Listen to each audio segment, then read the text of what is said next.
বিশ্বনবী মেরাজে গেলেন, মেরাজ থেকে ফিরে আসলেন।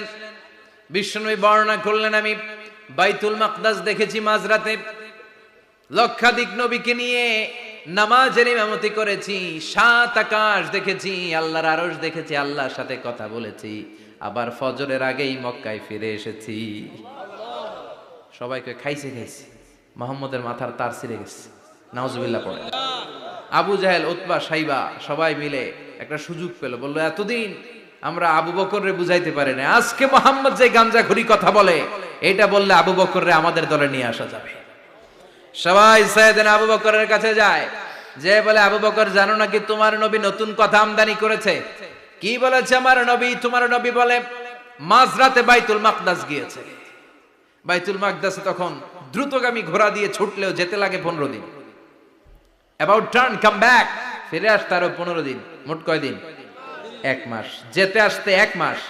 তোমার নবী মাঝরাতে নাকি বাইতুল মুকাদ্দাসে ইমামতি করছে, 7 আকাশ ঘুরেছে, আল্লাহর আরশ দেখেছে, আল্লাহর সাথে কথা বলেছে, আবার ভোর হওয়ার আগে নাকি মক্কার জমিনে ফিরে এসেছে। আবু বকর বললেন, আসলেই কি আমার নবী এই কথা কইছে? সবাই এক বাক্যে বলে, হ্যাঁ, তোমার নবী মুহাম্মদ এই কথা বলেছে। আবু বকর দ্ব্যর্থহীন কণ্ঠে ঘোষণা করে দিলেন, আমার নবী যদি এই কথা বলে থাকে, আমার নবী সত্য বলেছে, সত্য বলেছে, তিনি কখনো মিথ্যা বলতে পারে? বিশ্বনবী খুশি হয়ে গেলেন, সাইয়েদনা আবু বকরের জন্য দোয়া করে দিলেন, আর বললেন, আবু বকর আনতা লাস্তা আবু বকর ফাকাত, আজকে থেকে তুমি শুধু আবু বকর নও, আজকে থেকে তুমি আবু বকর সিদ্দিক। সিদ্দিক, সত্য গ্রহণে, সত্য প্রকাশে, সত্য মানার ক্ষেত্রে আপোষহীন, কোনো আপোষ নাই। চিল্লায় কোন ঠিক কিনা?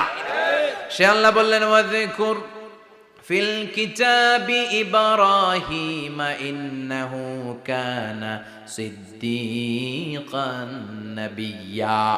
ও নবী, আপনার এই কোরআনের ভেতরে আমার খলিলের নামটা রাখেন, কারণ আমার খলিল যেন তেন কোনো নবী নয়, সাধারণ পয়গম্বর নয়, আমার নবী ইব্রাহিম হলো সিদ্দিক, সত্য প্রকাশে আপোষহীন।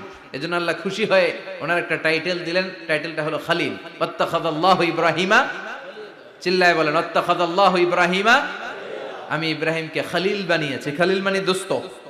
খলিল মানে কি? আল্লাহ দুনিয়ার একজনের দোস্ত ডাকে। কি মজার ব্যাপার, কেমন লাগে তার কাছে শুনতে? সুবহানাল্লাহ কইবেন না? ওনারে বানাইলেন খলিল, আর বিশ্বনবীরে বানাইলেন হাবিব। সুবহানাল্লাহ পড়েন।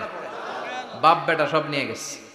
সাইয়েদনা ইব্রাহিম হচ্ছেন বাবা, আর বিশ্বনবী ছেলে। বিশ্বনবীর অনেক উপরের পুরুষ হচ্ছে